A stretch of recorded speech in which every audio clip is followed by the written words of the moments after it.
Aujourd'hui, on se retrouve chez Sound Heritage. C'est une entreprise française qui fait de la réparation et de la vente de matériel ancien, de matériel hi-fi. Et je suis venu faire un reportage chez eux aujourd'hui. Et du coup, j'en profite pour faire une petite série, un petit hors-série, une série dans la série, bref, comme vous voulez, avec de la Trix K100 que j'ai récemment acquis pour pas cher du tout. Ça faisait très longtemps que j'avais pas acheté la Trix. Et mon Yashica Mat 124G. Si jamais vous voulez voir la sélection en couleur des photos que j'ai fait pour Sound Heritage, tout est dispo sur mon site capteurargentique.fr. Et aujourd'hui, je vais vous présenter un hors-série, noir et blanc, Trix Yashica Mat, ça peut être cool.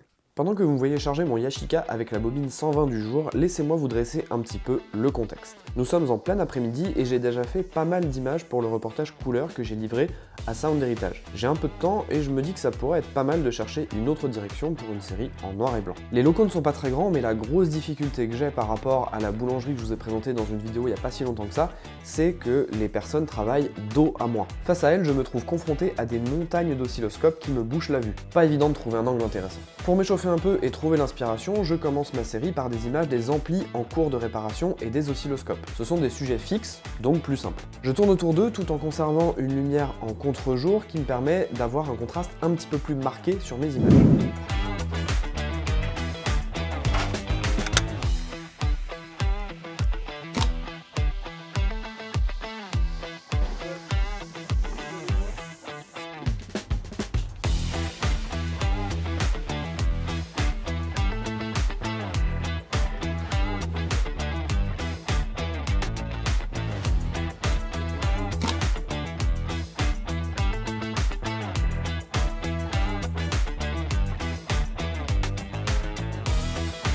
Ensuite, je me dirige sur la pièce d'écoute où j'ai flashé sur les casques et les fauteuils couleur rouille qui me fascinent. Je commence des compositions sans vraiment les figer et je travaille beaucoup mon cadrage et le placement de mes éléments pour obtenir de beaux visuels. Dans ma tête, je me suis mis en mode photo de produit. C'est aussi dans cette zone qu'on trouve les amplis avec le plus de caractère, donc j'en profite pour me poser un petit peu et faire 2-3 images supplémentaires. Je conserve une cohérence dans ma lumière en continuant de shooter pratiquement à chaque fois à contre-jour. Je fais également le choix de me placer de sorte à ce que les façades des amplis soient bien mises en valeur par la lumière, tout en ayant les parties arrière des amplis dans l'ombre. Je précise aussi que j'ai shooté la Trix à 800 ISO pour la pousser au développement et obtenir un grain un petit peu plus marqué et un contraste également un peu plus renforcé.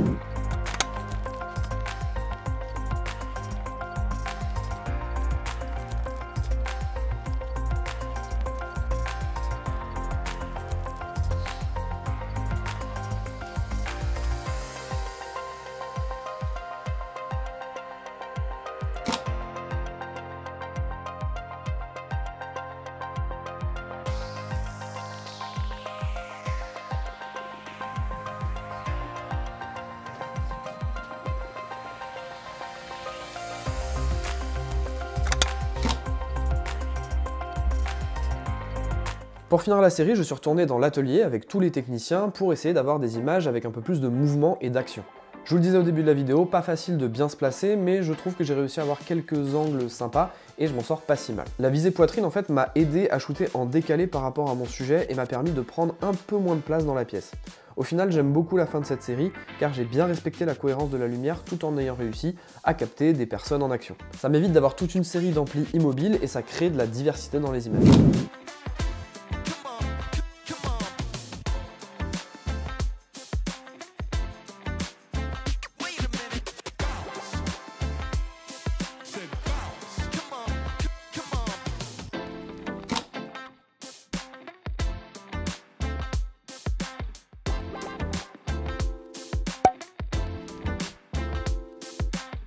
Si vous aussi vous souhaitez avoir des images différentes grâce au charme de l'argentique, je vous invite à vous rendre sur mon site www.capteur-argentique.fr où vous pourrez retrouver tous les reportages que j'ai pu faire pour différentes entreprises et artisans, comme ça vous donnera une idée. N'hésitez pas non plus à aller consulter les offres que je propose directement disponibles sur mon site. Et si vous qui regardez cette vidéo, vous connaissez des artisans ou des entrepreneurs qui pourraient être intéressés par des prestations de type reportage photo pour mettre en avant l'activité de leur entreprise et leur savoir-faire, leur métier, n'hésitez pas à partager cette vidéo ou à leur envoyer le lien vers mon site. Malgré la quantité de réseaux sociaux qu'on a actuellement, le bouche à oreille c'est toujours ce qui marche le mieux pour faire connaître quelqu'un quelqu'un ou l'activité de quelqu'un. Donc voilà, si vous pouvez faire ce petit geste de partager l'information autour de vous, si vous savez qu'il y a des gens qui peuvent être intéressés, moi ça m'aidera énormément. Bien entendu, je remercie Didier et les équipes de Sound Héritage qui m'ont accueilli sur quasiment une journée dans leurs locaux et avec qui j'ai énormément échangé sur le son, la musique, etc. C'était vraiment passionnant. Et vous retrouverez bien sûr l'Instagram de Sound Héritage dans la description. En attendant, moi je vous dis à la prochaine et surtout...